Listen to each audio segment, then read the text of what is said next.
have so many weird things to say about this weird-ass book. The Outsider by Stephen King. His most recent horror novel that is receiving tons of praise across the board, from King fans to just fans of the horror genre in general. In my opinion, does it live up to all of this? Yeah, actually. This is the best form I've seen King in since It. Granted, I've not read every novel between now and then, but this story definitely sticks out to me. It's an atmospheric horror novel that does a great job establishing a community and world, and then adding disturbing elements for the reader to become very invested in. Stephen King's formula of having a very gritty, based in reality setting and then slowly introducing horror elements is really wonderful and works incredibly well for him. It makes every character feel vulnerable to what he is introducing to this world. Unlike most horror authors, King's voice is all about making you feel like this world is your own, this reflection of reality with just maybe one element mixed in. It almost reminds me of classic sci-fi in that way. Just examine what would happen to these people, this community and world, if we added this one little drop of different flavor. And The Outsider is one of his best swings at this idea in a long time. King's usual strong characterization shines even brighter here. I found myself connecting to multiple characters, and even though some characters have similar roles, such as Texan police officer, they all feel fairly distinct from each other, and it feels like you're getting to know individuals. This, combined with bold narrative choices and a great establishment of tone and just overall atmosphere and setting, helped carry this story all the way to the end. There was not any really weak element here at all. King just has a tight, well put together narrative happening within a very well built environment. There's not much I can get into spoiler free for negatives, so after this point I'm going to get into some vague spoilers and then just have a full on out spoiler section at the end. So if you want to go in completely blind, just go ahead and pick up this story and know that I highly recommend it for anyone who's a Stephen King fan, anyone who's a horror fan, and most general audience as well. Although if you know you just don't like Stephen King's writing style, I understand why, and I have no problem you skipping this one, because this is very much so Stephen King's voice. And getting into vague spoilers, Stephen King still loves to talk about bodily fluids, and that is prevalent in this story as well. Nothing as over the top as the end of It, which has become infamous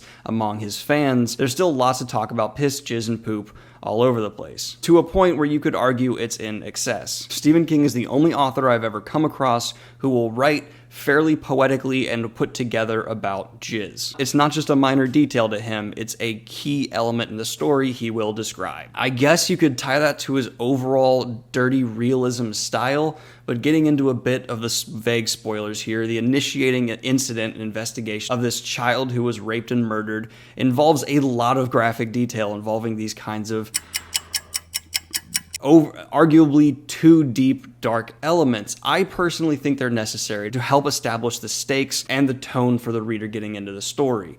I don't enjoy reading them, but they serve their purpose, and I'm not going to deny that. I also don't blame readers who go, look, I don't want to read about a kid having these horrible things done to them, and all of the dirty details King insists on exploring. I won't fault you for that. I wouldn't really say this is a spoiler because it's a Stephen King novel and the cover of the book, but there are supernatural elements at play here. And this monster, this entity that the town or community is having to deal with is wonderfully built. This slow tension that arises, it's almost like a violin note being played a little too long. The suspense is just building the entire story. And my only real criticism of this story is that final note feels like a bit of a slip in my opinion. But aside from that, I don't have many complaints, and I recommend you pick up this book, as I'm now going to get into the actual just spoiler section of the video. If you do not want to see spoilers, please click away. 3, 2, 1. Okay, so the ending showdown was very underwhelming to me for a couple of reasons. Having our detective and the pseudo-detective show up to confront this monster, as soon as it began happening, I found everything to be predictable. That's the misstep I'm referring to. The tone and the realism remained there. I liked the kind of quick, offhanded killing of characters. It worked for me. I prefer that than spending way too much time on a character death for sure, but everything from dealing with the person the monster was controlling inadvertently to the actual showdown with the monster just kind of fell flat. I wish there had been more of a moral conflict in killing the man who the monster sent to stop them. His name is escaping me right now, but he just kind of fully embraced his role, and there was no hesitation for him. No real, oh, am I gonna follow through with this? He just did. He was built up to be a bad guy, but not evil, and he just kind of went full on evil, at least in my opinion. And then when they actually have the showdown with the outsider, I could kind of call exactly what was gonna happen. It then happened, and the resolution then occurred, and everything there was fine. I was just a little let down. And with Stephen King having such a great track record for ending stories on solid notes, it just felt off. Like, Stephen King knows how to end a horror novel. Why did this suddenly have maybe the same level as a decent horror movie ending? That's about it. A little bit of relief in banishing the monster, a couple like, oh, maybe gotcha moments, but that's it. Even just resorting to the nightmare misdirect we've all seen 1,000 times. That was very much so underwhelming from Mr. King here, and if I could ask him, I would really want to know, was he rushed by a publisher or something? Because up until this point, the book felt like an incredibly well planned out, strategized, just great story, and then he just fumbled the ending. The violin note kind of just became a squeak. All of that being said, though, I still highly, highly praise this story overall, especially the building of tension and use of characters. Every scene felt like it was happening slightly faster and faster, like we were stumbling down this hill to this epic resolution. A building pace that truly worked, and having the characters battle with their disbelief and then slow realization of the supernatural was a new element that I really liked for King. Usually it's handled fairly quickly in his stories. People will just start buying into it after a scene or two, but it took some people a majority of the book to finally realize that supernatural things are occurring, and that helped develop character in major ways that worked to the book's benefit greatly. The networked investigation as well really worked for me. I like having to pull in other cases and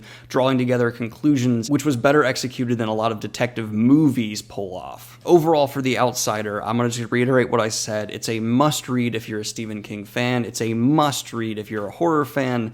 But if you're more in the middle ground there and you don't like super dark stories, maybe sit this one out, because it's very dark, very graphic, and Stephen King's voice comes through as strong as ever, which, depending on who you are, can be a good or a bad thing. It certainly took me a little bit of time to warm up to it. I'm just now getting to the point where I can kind of shrug it off when he spends a paragraph talking about jizz, shit, and piss.